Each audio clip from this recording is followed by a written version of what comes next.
1절에서 5절까지 교독하시겠습니다. 사도행전 12장 1절에서 5절까지 있습니다.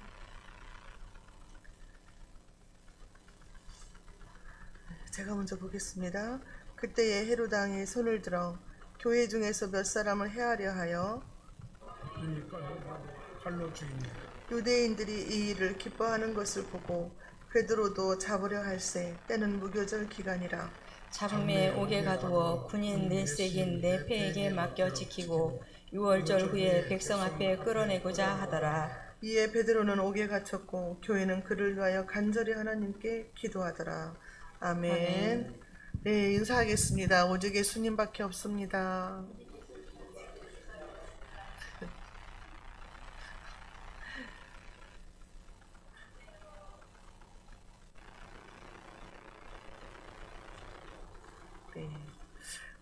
오늘은 사도행전 12장 야고보의 순교와 베드로의 위기라는 제목으로 은혜 받는 시간 갖겠습니다. 우리가 지난번 사도행전 11장에서 베드로가 고넬료의 가정에 가가지고 복음을 전했잖아요. 그때 이제 복음을 전하고 와서 예루살렘에 왔는데 할례파들한테 비난을 받았어요. 왜 이방인들한테 복음을 전했냐 그러고. 그때 이제 베드로가 간증을 하죠. 내가 환상 중에 하나님의 음성이 들렸고 나를 고넬료의 집으로 하나님이 이끌었다. 그래서 내가 하나님의 말씀을 전할 때에 듣는 모든 사람들의 성령을 받았다. 어쩔 수 없다. 내가 어떻게 성령을 주고 안 주고 할 수 없는 거다. 하나님의 능력이다. 이렇게 이제 간증을 했어요. 그래서 그때부터 사람들이 하나님께서 이방인에게도 구원받을 복음을 주시는구나, 생명을 얻을 회개를 주시는구나 하고 이방인의 전도에 대한 것을 인정을 하기 시작했다 그랬죠. 이렇게 이제 복음이 사방팔방으로 전파가 되고 이방인들에게까지도 복음이 전파가 되니까 가장 싫어하는 사람이 누굽니까? 바리새인과 서기관들, 대제사장들, 권력 있는 사람들이에요. 기득권자들은 자기 밥그릇 뺏길까봐 항상 그래요. 그때부터 지금까지 자기가 가진 거 그거 뺏길까봐 그 사람들을 죽이는 거 일도 아니라고 생각을 하잖아요. 근데 이제 헤롯 왕이 이 유대인들하고 결탁을 맺은 거예요. 그래가지고 유대인들이 어떻게 하면 기쁘게 할까? 그래서 이제 첫 번째 순교자가 야고보가 되죠. 예수 믿는 사람을 잡아 죽이는 거예요. 그 다음에 야고보를 죽이니까 사람들이 기뻐하네. 베드로도 투옥을 하자. 베드로도 잡아자, 죽이자 하고 이제 베드로도 감옥에다 가뒀는데 하나님의 은혜로, 하나님의 능력으로, 하나님의 도우심으로 베드로가 감옥에서 나오게 되는 그런 사건이 오늘 본문 말씀인 줄로 믿습니다. 오늘 말씀을 통해서 저와 여러분들에게 깨닫는 은혜와 지혜가 있으시기 바랍니다. 첫 번째로 야고보의 순교와 베드로가 이제 체포되는 그런 내용이죠. 자, 1절 2절에 그때에 헤롯 왕이 손을 들어 교회 중에서 몇 사람을 해하려 하여 요한의 형제 야고보를 칼로 죽이니 그랬어요. 그때는 헤롯 왕이 통치하던 시기입니다. 헤롯 왕이 손을 들어서 교회를 핍박했다는 얘기예요. 그래서 이 헤롯 왕은요, 헤롯 대왕의 손자 아그리빠 1세라고 나와 있어요. 아그리빠 1세. 헤롯 대왕의 손자. 그래서 이 사람은요, 친유대 정책을 펴는 거예요. 그래가지고 유대인들의 환심을 사기 위해서 그 노력을 하는 그런 인물인 거죠. 그러니까 유대인들의 비위를 맞추려고 하는 거예요. 그래서 그 요한의 형제 야고보를 칼로 죽였다. 그래서 참수를 시켰어요. 이 야고보는 누구냐면은 요한의 형제 야고보는 누구냐면은 세베대의 아들 요한의 형제. 그래서 이 요한과 야고보가 세례 요한을 따라다니다가 예수님께로 왔잖아요. 그 이제 형제인데 그 중에 이제 야고보죠. 그래서 이 12 제자 중에 한 사람인 야고보. 근데 그 중에서도 그 예수님이 정말 애제자 3명 들어가잖아요. 베드로, 요한, 야고보. 근데 그 중에 야고보가 들어가는 거예요. 그 애제자란 말이죠. 그래서 변화산에 갈 때도 같이 가고, 그 다음에 회당장 야이로의 딸을 고칠 때도 같이 가고, 그다음에 겟세마네 동산에 갈 때까지도 이 세 사람만 데리고 다녔어요. 그러니까 제자 12명의 제자 중에서도 애제자라는 거죠. 예수님이 항상 함께 다니는 그런 사람인데, 이 야고보는요, 성경에 보면 이기적인 데도 있었다. 주님이 하나님의 은혜 가운데서 이제 대통령이 되면, 나하고 요한을 좌편에 우편에 영의정 좌의정으로 앉혀주시라, 이렇게 해가지고 제자들한테 욕을 엄청 얻어먹었잖아요. 이기적인, 자기가 벼슬을 하고 싶은 그런 이제 이기적인 것도 있었던 사람이에요. 그 다음에 우리 예수님이 요한과 야고보의 별명을 뭐라고 졌어요? 별명을요, 우레의 아들이라고 졌잖아요. 그냥 불같은 성격이기 때문에 우레의 아들이라는 별명을 줬다 그랬어요. 근데 이런 사람이 성령 강림 후에 예수님을 만난 거예요. 성령님의 체험을 한 거예요. 그래가지고 엄청 변했잖아요. 그래서 사마리아와 유대에 다니면서 복음을 전했는데, 예수는 그리스도다, 생명을 바쳐가면서 복음을 전했어요. 근데 목숨을 아끼지 않고 복음을 전해요. 주님 만나면 그렇게 돼요. 성령 체험하면요, 물불 안 가리거든요. 그때 뜨거울 때는요, 어디 아프리카 어디 보내도 다 가요. 그렇잖아요. 다 경험해 보셨잖아요. 근데 이제 그렇게 되는데, 목숨 걸고 순교하겠다고 결심까지 했어요. 우리 주님이 그랬잖아요. 저기 좌편과 우편에 앉게 해달라고 하니까 우리 주님이 마가복음 10장 38절을 보면은요, 야, 내가 마시는 잔을 너희도 마실 수 있겠느냐? 내가 받는 세례를 너희도 받을 수 있겠느냐? 그랬잖아요. 뭐 예수님이 마시는 잔은 고난의 잔이거든요. 십자가의 잔이에요. 십자가에서 죽는 그런 잔이거든요. 그런데 이 사람들이요, 할 수 있나이다 그랬어요. 할 수 있나이다 했는데 진짜 하게 된 거예요. 순교 당했잖아요, 야고보가. 첫 번째로 순교를 당하게 된 거예요. 그러니까 이 순교를 당하니까 3절에 유대인들이 이 일을 기뻐하는 것을 보고 베드로도 잡으려 할세, 때는 무교절 기간이라. 아니, 사람을 죽였는데 기뻐했다는 거예요. 이게 얼마나 마음이 악하면 그래요. 스데반도 죽인 사람들이잖아요. 아니, 야고보를 칼로 죽였는데 기뻐했다는 거예요. 그 사람의 마음이 얼마나 부패하고 타락하고 악하면 사람이 죽는 걸 보고 기뻐하냐고. 이 사람들 유대인들은요, 메시아이신 예수님도 십자가에서 못 박혀 죽였어요. 예수님도.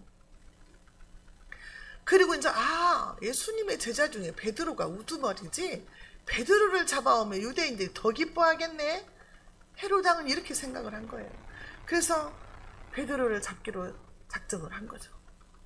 그러니까 헤롯과 유대인들은 공범이에요. 기독교를 박해한 공범. 유대인들이 막 자기들이 아니다고 막 예수님 죽인 사람이 우리냐고 따졌다고 했잖아요. 멜 깁스 감독한테. 예. 자기들이 죽여놓고 또 따지는 건 또 뭐냐고. 성경에 다 나와 있는데. 따지러 간 것도 참 웃겨. 성경에 다 나와 있는데 왜 따져? 자기들이 죽인 거 맞잖아요. 자, 그래서 무교절 때 죽였다는 거죠. 그러니까 그 무교절이라는 것은 6월절 끝나고 6월절이 14일 이제 14일 날 저녁에 양을 잡아가지고 먹고 15일부터 이제 무교절에 들어갔잖아요. 그러니까 그 기간 동안에 이제 잡은 거예요. 체포를 한 거예요. 이제 드디어 베드로를. 4절에 잡음에 옥에 가두어 9년 내씩 내 패에게 맡겨 지키고 6월절 후에 백성 앞에 끌어내고자 하더라. 이 일주일의 행사가 끝나면 이제 백성들 앞에서 공개 재판을 하려고 이제 베드로를 잡았는데, 베드로를 지키는 사람이 16명이라는 거예요. 교대로 지키는 사람들이 16명이 지키는데, 베드로는 지금 세 번째 투옥이 된 거예요. 사실은 복음을 전하다가 4장 3절에서도 한번 투옥이 됐고 5장 18절에도 투옥이 됐었어요. 지금 세 번째 감옥에 갇힌 거예요. 그래서 이제 6월절 후에 베드로를 백성들 앞에서 공개 재판을 하겠다 하면서 이제 가뒀어요. 자, 5절에 이에 베드로는 옥에 갇혔고 교회는 그를 위하여 간절히 하나님께 기도하더라. 교회는 무슨 일이 있으면 간절히 기도하잖아요. 우리가 항상 새벽에도 기도하고 항상 기도하잖아요. 그리고 주일날 오후 예배 때도 기도하잖아요. 합심해서. 그러니까 베드로가 옥에 갇혔으니 얼마나 비상이에요, 비상. 야고보가 순교당했잖아요. 그러니까 베드로까지 이제 잡혀가서 죽으면 기독교가 이제 말살 돼가는 거다고 생각을 한 거예요. 위기를 느낀 거죠. 그래서 합심해서 지금 모여서 기도를 하고 있는 거예요. 그냥 두렵고 무서워서 다 도망갈 수도 있는데 이 사람들은 도망가지 않고 그 마가의 다락방에 모여서 기도를 하는 거예요. 하나님을 살려달라고. 하나님의 능력을 의지를 하는 거예요. 그러니까 우리가 이제 무슨 사건이 있다. 그럼 교회로 모여야겠어요. 그래서 그냥 합심해서 기도해야 될 것 같아요. 그잖아요. 모여서 기도했잖아요. 자, 우리가 기도함으로 인해서 하나님이 응답을 해주시잖아요. 성도들을 위해서 기도하라 그랬어요. 우리 믿는 사람들한테. 에베소서 6장 18절에 모든 기도와 간구로 하되 무시로 성령 안에서 기도하고 이를 위하여 깨어 구하기를 항상 힘쓰며 여러 성도를 위하여 구하라 그랬어요. 성도들을 위해서 기도해야 되는 거예요, 우리가. 그러니까 아픈 사람들 많잖아요. 우리가 막 김석규 할아버지도 있지, 송길려 집사님, 송금옥 전도사님, 정수미자 권사님, 우리가 아픈 사람들 많아요. 우리 하영이가 지금 또 병원에 입원했잖아요. 열이 많아가지고. 하영이도 뭐 폐렴기도 있고 뭐 장염도 좀 있어갖고 가스 차고 막 그래서 먹지도 못하고 좀 힘들어 하거든요. 그러니까 우리가 이제 이런 사람들을 위해서도 기도하고 영원히 구원받아 천국 갈 수 있도록 우리 사랑의 교회에 속한 성도들이 한 사람도 나고자가 없이 다 예수 믿고 구원받아 천국 갈 수 있도록 그 영원 구원을 위해서 기도해야 된다는 거죠.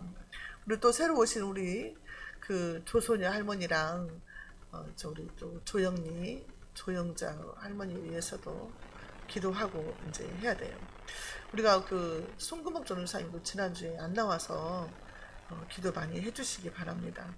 근데 우리 주님은 또 데살로니가 전서 5장 17절에 쉬지 말고 기도하라 그랬어요. 그러니까 항상 무슨 사건이 있을 때마다 생각이 날 때마다 항상 기도하는 마음으로 살으라는 거예요. 기도가 우리 생활이 돼야 된다는 거예요, 항상. 자, 근데 기도를 할 때 우리한테 뭐라고 그래요? 마가복음 11장 24절에서는 믿고 기도하라. 자, 그러므로 내가 너희에게 말하노니 무엇이든지 기도하고 구하는 것은 받은 줄로 믿으라. 그리하면 너희에게 그대로 되리라. 또 예수의 이름으로 기도하라 그랬네요. 마가복음 16장 17, 18절에 믿는 자들에게는 이런 표적이 따르리니 곧 그들이 내 이름으로 귀신을 쫓아내며 새 방언을 말하며 뱀을 집으며 무슨 독을 마실지라도 해를 받지 아니하고 병든 자에게 손을 얹은 적 나으리라 그랬어요. 우리에게 항상 기도하라고 말씀하시면서 기도하면 들어주시겠다고 약속을 주셨어요. 그러니까 우리가 기도한 것은 받은 줄로 믿어버리는 그 믿음이 필요하다는 거예요. 그리고 합심기도 하라 그랬잖아요. 마태복음 18장 19절에 진실로 다시 너희에게 이르노니 너희 중에 두 사람이 땅에서 합심하여 무엇이든지 구하면 하늘에 계신 내 아버지께서 그들을 위하여 이루게 하시리라. 합심기도를 하나님께서 두 사람 이상, 두 사람이 모여서 기도해도 하나님이 다 들어주신다는. 또 뭐라고 그래요? 너희의 신음소리도 듣고 계신다 그랬어요. 하나님은 다 듣고 계시고 알고 계시고 우리 생각까지도 알고 계시는 줄로 믿습니다. 그 하나님께 우리가 기도할 때에 하나님께서 응답해 주실 줄로 믿습니다. 자, 예수님이 승천하시고 나서 예수님의 제자들에게 성령이 임했잖아요. 그 후에 기쁨을 가지고 복음을 전하는데 핍박이 따르는 거예요. 예수님 만났다고 해서 핍박이 없는 게 아니더라 그 말, 고난이 없는 게 아니더라 그 말이죠. 얼마나 많은 기독교인들이 지금도 순교를 당하고 있습니까? 북한도 그렇고요. 이슬람교들, 인도, 힌두교 막 이런 그 이슬람권이 그 많잖아요, 나라가. 그런 나라에서는요, 교회 다니면 죽어마땅한 사람인 거예요. 거기서는. 거기 뭐지? 토란가 코란인가 뭔가 거기에 가는 기독교인들 죽여도 된다고 써있대잖아요. 그래가지고 막 폭탄 테러도 하고 그러잖아요. 그 사람들 죽음도 불사하고. 응? 그래가지고 그 기독교 방송 언젠가 보면은 그런 거 나오잖아요. 그 이슬람권에 있는 남학생이 미국으로 유학을 갔는데, 아니 미국 기독교 여자 여학생하고 연애를 한 거예요. 그래가지고 이제 고국에 돌아갔는데 기독교인이 됐다고 죽이려고 막 삼촌도 죽이려고 쫓아다니래요. 식구들이 다. 그걸 만나서 죽이려고 하니까 막 얘가 막 도망을 실제로 그 아이가 대학생인데 도망 다니는 거예요. 그러다가 미국인 선교사님 집에 피신을 갔어요. 그러니까 그 사람들은 죽여도 된다고 생각을 이게 뭐 이단을 죽이는 거라고 생각을 하는 것 같아요. 그 사람들은. 그래서 하나님을 위한 일이다 이렇게 생각을 하는 거예요. 그러니까 얼마나 성경에 대해 오해를 하고 있는 거예요 지금. 우리나라도 지금 걱정이에요. 이슬람 사람들이 너무 많이 들어오잖아요 지금. 외국인 근로자들 해가지고 들어와가지고 막 우리나라 곳곳에다가 기도처 만들어 놓고, 이슬람들 기도처 만들어 놓고, 인천 송도에다가 이슬람 대학교 세웠잖아요. 그 전액 무료예요 거기는. 왜냐면 석유나는 국가들이라 돈이 많아서 인재들을 데려다가 공짜로 다 공부를 시키는 거예요. 그리고 이슬람화 시켜가지고 써먹으려고, 한국을 삼키려고 하는 거예요 사실은. 너무너무 지금 무서운 시대가 되는데, 우리 주님이 예고했잖아요. 너희가 내 이름 때문에 고난을 당할 것이다. 그러니까 말세가 되면, 주님 오실 때가 되면은 그런 고난이 우리에게 있다 그 말이에요. 그래서 무장하지 않으면 안 된다. 순교적인 믿음이 아니면 말세에는 살아남기 힘들다는 거죠. 자, 기도했는데 하나님은 가만히 계시는 하나님이 아니에요. 하나님은 응답을 하시는 하나님이신 줄로 믿습니다. 6절에 헤롯이 잡아내려고 하는 그 전날 밤에 베드로가 두 군인 틈에서 두 쇠사슬에 매어 누워 자는데 파수꾼들이 문 밖에서 옥을 지키더니, 베드로는요 그냥 감옥에서 편하게 자는 게 아니고 사슬에 매어 있었어요. 그 군인들이 지키고 있었고 문 밖에서도 파수꾼들이 지키고 있었어요. 그냥 도저히 잠들 만한 그런 상황이 아니에요. 그런 속에서 어떻게 잠을 잤는지 모르겠단 말이에요. 하나님이 잠을 주신 거예요. 하나님이 사랑하는 자에게 잠을 주시잖아요. 이때 이거 쓰는 거예요. 평안을 주신 거예요. 은혜를 주신 거예요. 아무 걱정 없이 그냥 잤다 그 말이에요. 우리가 걱정거리가 있으면 잠이 안 오잖아요. 근데 세상에 어떻게 두 군인 틈에서, 이게 양쪽에 군인들이 있고 쇠사슬이 묶어 있어요. 군인하고 막 베드로하고, 그리고 밖에서도 지키고 있고, 이런데 잠을 잤다는 거예요. 7절에 호련히 주의 사자가 나타나며 옥중에 광채가 빛나며 또 베드로의 옆구리를 쳐 깨워 이르되 급히 일어나라 하니 쇠사슬이 그 손에서 벗어지더라. 호련히 주의 사자가 나타났다. 근데 옥중에 막 광채가 빛이 나는 거예요. 광채가 빛으로 오셨어요. 천사를 보내신 거예요 하나님께서. 그래갖고 자고 있는 막 베드로를 막 깨운 거야. 옆구리를 막 푹푹 찔러가지고, 얼마나 깊이 잠이 들어서 막 옆구리를 찔렀겠어. 그냥 급히 일어나라고 막. 그랬더니 손에 있는 쇠사슬이 싹 풀어졌더라고 말이야.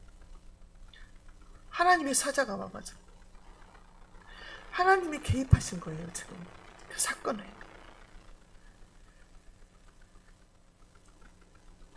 하나님이 천사를 위해서 일을 많이 하시잖아요. 천사를 통해서. 그래서 엘리야도 로뎀나무 밑에서 잠잤을 때, 저번 주일날도 했잖아요. 로뎀나무 밑에서 잠을 자고 있을 때 천사를 보내가지고 막 어루만졌다 그랬어요. 그때는 어루만지면서 빨리 일어나라, 일어나서 먹어라 막 이랬다고 했잖아요. 하나님께서 천사를 보내서 일을 하신다는 말이에요. 천사가 8절에 이르되 띠를 띠고 신을 신으라 하거늘 베드로가 그대로 하니 천사가 또 이르되 겉옷을 입고 따라오라 한대. 아니 허리띠도 풀러놓고 신발도 벗고 옷도 벗고 그냥 그렇게 편안하게 잤어요. 입은 채로 잔 것도 아니고. 그러니까 베드로는 탈출할 계획이 전혀 없었어요. 탈출할 계획이 전혀 없었는데 하나님이 빼준 거라 그 말이에요. 자, 9절에 베드로가 나와서 따라갈새 천사가 하는 것이 생시인 줄 알지 못하고 환상을 보는가 하니라. 이게 꿈인가 생신가, 이게 지금 환상인지 뭔지 모르게 그냥 비몽사몽간에 천사를 따라간 거예요. 지금 따라갔더니 10절에 이에 첫째와 둘째 팔수를 지나 시내로 통한 쇠문에 이르니 문이 저절로 열리는지라 나와서 한 거리를 지나매 천사가 곧 떠나니라. 천사가 그 철문이 열리고 나니까 떠났다고 말이에요. 천사가 같이 가면서 길을 인도한 거예요. 그리고 시내로 통하는 철문이 있는데 그 견고한 감옥의 문이 열려져 버렸다는 거죠. 아무 열쇠도 없이 천사가 같이 가면서 열어버렸다는, 하나님이 열었다는 거예요. 옥문이 열렸어요. 이 옥문이 열리는 건요, 사도행전 5장 17절에도 또 나와요. 처음에 막 사도를 잡아갔잖아요. 그래가지고 예수의 이름으로 말도 하지 말고 막 그랬잖아요. 그때 5장 17절에서 20절에도 보면은요, 대제사장과 그와 함께 있는 사람 즉 사두개인과 당파가 다 마음의 시기가 가득하여 서서 이 생명의 말씀을 가득하여 일어나서 사도들을 잡아다가 옥에 가두었더니 주의 사자가 밤에 옥문을 열고 끌어내어 이르되 가서 성전에 서서 이 생명의 말씀을 다 백성에게 말하라 하매 옥문을 그때도 열었다고 말이에요. 주의 사자가. 그리고 이끌어냈어요. 그리고 이 생명의 말씀을 다 백성에게 말하라. 목숨 걸고 말하라 그 말이에요. 자, 하나님은 이렇게 응답을 하셨어요. 기도에. 그래서 베드로가 지금 나왔어요. 자, 성도들의 반응을 또 봐야 돼요.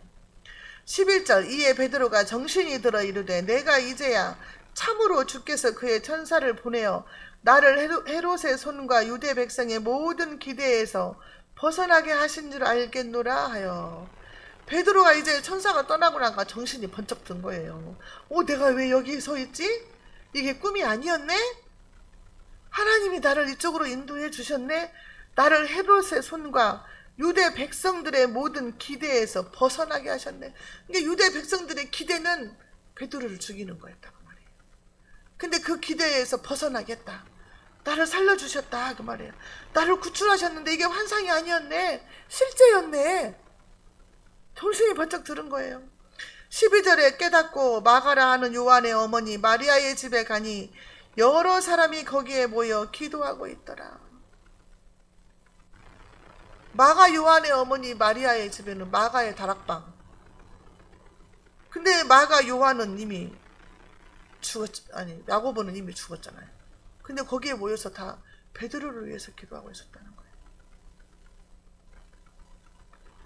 이 마가 요한은 바나바의 생질이잖아요. 바나바의 생질. 바울과 바나바의 보조자이며 마가복음의 저자이다. 근데 이 마가 요한이 바울의 1차 선교 여행 때 따라갔잖아요. 수행원으로 따라갔는데 바나바하고 바울하고 선교 나갈 때. 근데 2차 여행 때는 이제 그 마가가 그냥 돌아와 버렸기 때문에, 중도에 돌아와 버렸기 때문에 2차 여행 때는 바나바가 데리고 가자 마가를. 그러니까 바울이 안 된다. 데리고 가면 안 된다. 그러면서 둘이 막 다퉜잖아요. 바울과 요한이. 그래서 그때 둘이 다투고 갈라서게 됐어요. 바나바하고 바울이. 그래서 이제 그때 못 따라갔는데 나중에 이제 마가는 바울한테 크게 쓰임 받았잖아요. 나중에. 그래서 마가를 데려오라 그랬잖아요. 이게 이름이 헷갈리는 게 마가는 로마식이고 요한은 유대식인 거예요. 그러니까 마가 요한이라고 하는 거예요. 그래서 막 헷갈려 나도 막 하다가 마가라겠다 요한이라겠다가 막 그러니까. 자, 마가 요한의 집에 이제 찾아간 거예요. 갔더니 다 기도하고 있었다 그랬어요. 사람들이 모여서 기도하고 있었다는 거예요. 13절 베드로가 대문을 두드린데 로데라 하는 여자아이가 영접하러 나왔더라 그랬어요. 14절 베드로의 음성인 줄 알고 기뻐하여 문을 미처 열지 못하고 달려들어가 말하되 베드로가 대문 밖에 섰더라 하니. 근데 베드로의 음성을 알아차리고 이 로데라 하는 계집아이가 문도 열어줘야 되는데 문도 안 열어주고 너무 기뻐갖고 막 뛰어들어가서 베드로가 왔다 문 밖에 서있다 막 이렇게 소리를 지른 거죠. 너무 기쁜 나머지 문도 안 열어주고 문부터 열어줬어야 하는데 상상조차 할 수 없는 그 당시의 분위기인데 어떻게 베드로가 여기 왔냐. 아니 지금 야고보도 순교당했고 베드로가 투옥 돼가지고 이제 벗어날 길이 없다고 생각을 하고 있는데 지금 문 앞에 와 있다는 거예요. 그러니까 사람들이 이 말을 믿겠어요, 안 믿겠어요? 15절에 그들이 말하되 네가 미쳤다 하나 여자아이는 벌써 말하되 참말이라 힘써 말하되 참말이라 하니 그들이 말하되 그러면 그의 천사라 하더라. 믿지를 못한 거죠. 베드로를 위해서 기도했는데 이 사람들은 믿지를 못한 거예요. 솔직히 말해서 못 믿은 거야. 우리가 그렇잖아요. 기도해놓고도 또 걱정하잖아요, 사실은. 기도하고 하나님 기도해달라고 하고 하나님 믿습니다 하고 기도했는데 또 돌아서 그걸 어떡하지 막 걱정하잖아요. 똑같은 모습인 것 같아요. 응? 우리는 기도한 것을 믿는 믿음이 필요하다니까요. 내가 기도했으면 믿어버리라는 거예요. 믿어버려. 자, 그러면서 아니라 그의 천사가 왔을 것이다. 베드로를 지키는 수호 천사가 왔나 보다. 그렇게 말을 한 거예요. 천사 있잖아요, 천사. 히브리서 1장 14절에 보면 천사는 성도들을 지키라고 섬기라고 보내줬다 그랬어요. 그러니까 우리 성도들한테는 천사가 다 있다 그 말이에요. 우리를 섬기라고 하나님이 보내주신 거예요. 자, 그 천사라고 베드로가 올 리가 없다. 그 천사다. 믿지 못하고 이렇게 한 거예요. 자, 16절에 베드로가 문 두드리기를 그치지 아니하니 그들이 문을 열어 베드로를 보고 놀라는지라 깜짝 놀란 거죠. 어머, 이게 무슨 일이야. 감옥에 갇혀있는 베드로가 어떻게 여기로 왔지? 하나님밖에 할 수가 없는 거죠. 하나님밖에. 근데 우리는 우리 생각대로 우리 상식대로만 생각을 하니까 기적이 안 일어나는 거예요. 하나님은 우리의 상식을 초월하잖아요. 우리 생각을 초월하잖아요. 그 하나님을 믿으면서 성경 속의 하나님을 믿으면서 그 하나님이 내 삶 속에서 이루어질 거라는 것을 믿지 못하는 거예요. 믿어야 되거든요. 확실하게 믿어버리면 하나님이 네가 그렇게 쫙 믿고 있구나. 널 실망시키면 안 되겠구나 하면서 응답해 주실 건데 믿지를 못하니까 기도 따로 믿음 따로 이렇게 하니까 기적이 안 일어나는 것 같아요. 근데 가끔 가다 믿음 그 기적이 일어나잖아요. 가끔 가다 기도하면 또 하나님께서 치료도 해주시고. 네, 송길려 집사님 지난주에 가서 신방하고 예배 드리고 기도하고 왔잖아요. 그랬는데 간증을 하신 거죠. 하루 저녁에 잠을 자면은 한 서너 번씩 화장실을 가는데 한 번도 화장실을 안 갔대요. 그리고 아침에 일어나면은 일어나지 못해갖고 아파갖고 한참을 헤매야 일어났는데 그때 3일째 통증이 없다고 전화 걸려 왔었어요. 그러니까 그 집사님한테 하나님 믿음 주시려고. 하나님이 이렇게 살아계시단다. 네가 기도하면 이렇게 하나님 들어주신단다. 이걸 보여주시려고 체험시키려고 하나님이 그러신 거예요. 그러니까 우리가 순수하게 믿을 때 하나님이 일을 하시는 줄로 믿습니다. 지금도 병원도 없는 아프리카나 어디 오지 같은 데는요 기도하면 팍팍 나순대요. 선교사님들이. 지금은 이제 병원 가서 치료하고 무술도 하나님이 주신 것이니까 치료하면서 이제 기도하는 거죠.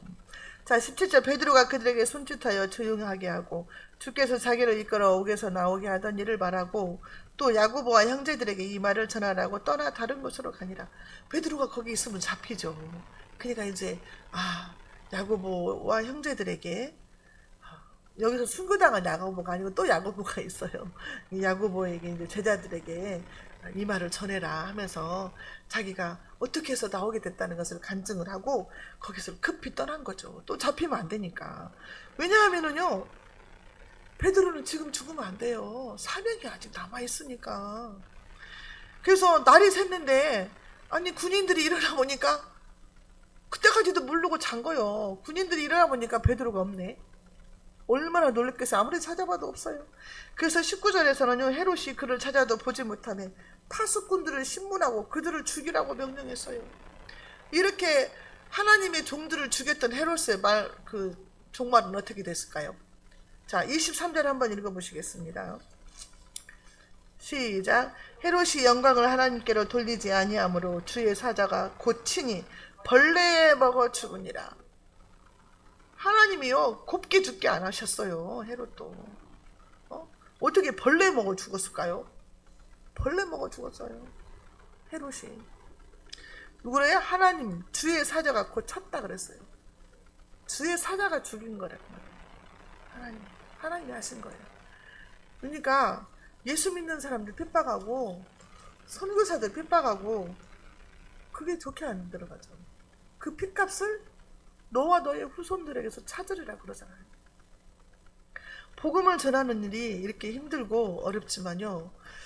자, 우리가 여기서 볼 때에 하나님께 기도한 것은 분명히 하나님이 들어주시고, 또 우리가 여기서 볼 때에 야고보는 그럼 왜 순교당했을까요? 그렇게 말할 수도 있잖아요.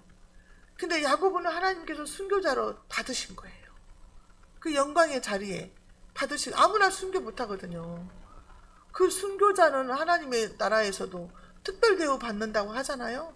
갔다 오신 분들 얘기 들으면 그냥 야고보는 하나님이 그 생명을 순교자로 받으신 거예요. 그 생명의 연한이 거기까지 있던 거고, 또 베드로는 남아서 할 일이 있었던 거예요. 사명이 있었던 거죠. 그래서 우리가 여기에서 이제 또 베드로를 위해서 기도했던 사람들이 믿지 못했던 거, 우리 야고보서 1장 6절에도 보면은 오직 믿음으로 구하고 조금도 의심하지 말아라. 의심하는 자는 마치 바람에 밀려 요동하는 바닷물과 같으니 그랬잖아요. 그러면 우리가 기도할 때 순교 당해도 하나님이 응답을 받으신 거고, 응답하신 거고, 다시 풀려난 것도 하나님이 응답하신 거예요. 이게 하나님의 뜻대로 하는 거예요. 그게 기도 응답이라는 것이. 그렇기 때문에 하나님이 하신다. 전능하신 하나님이시다. 전능하신 하나님. 우리의 문 앞에, 우리의 삶 속에 어려운 문제들이 많잖아요. 진짜 어려운 문제들 많아요. 물질적인 문제, 건강 문제, 인간관계 문제, 법적인 문제, 모든 문제들이 있는데, 이 문제들은 우리가 해결할 방법이 없을 때, 사방으로 막혀 있는데 내 능력이 안 돼요. 그때는 기도하잖아요. 우리가 하나님, 나라와 민족을 위해서도 마찬가지고 기도하는데 도저히 해결 방법이 없는 것 같은데 하나님이 하신다는 말이에요. 하나님한테는 방법이 다 있어요. 다 보고 계시고 알고 계시잖아요. 전능하신 하나님이시잖아요. 하다못해 전쟁 중에 우박으로라도 죽이시는 하나님이시잖아요. 그 하나님은 나의 하나님이시다. 나의 하나님은 내 편이시다. 나를 도우신다. 그래서 우리가 어떤 상황을 만나든지 사방이 막혀있고 막다른 골목에 서 있을지라도 하나님이 도우시면 능히 형통해진다. 시온의 대로가 열려진다. 이렇게 믿고 우리가 소망을 가지고 주의 일을 해야 될 줄로 믿습니다. 기도하겠습니다. 하나님 아버지 감사합니다. 오늘도 말씀을 통해서 주의 복음을 전하다가 순교도 당하고 감옥에 갇히기도 하고 매를 맞기도 하는 모든 순교자들, 선교사들 많이 우리가 보고 있습니다. 하나님, 우리의 앞날에 무슨 일이 있을지 우리는 알지 못하나 우리에게 강한 영권과 전신갑주를 입혀주셔서 우리 어떤 상황에 처할지라도 예수 그리스도 이름으로 승리하게 하시고 아버지 반드시 천국에 가서 주님 만날 수 있도록 은혜를 내려주시옵소서. 예수님의 이름으로 기도하옵나이다. 아멘.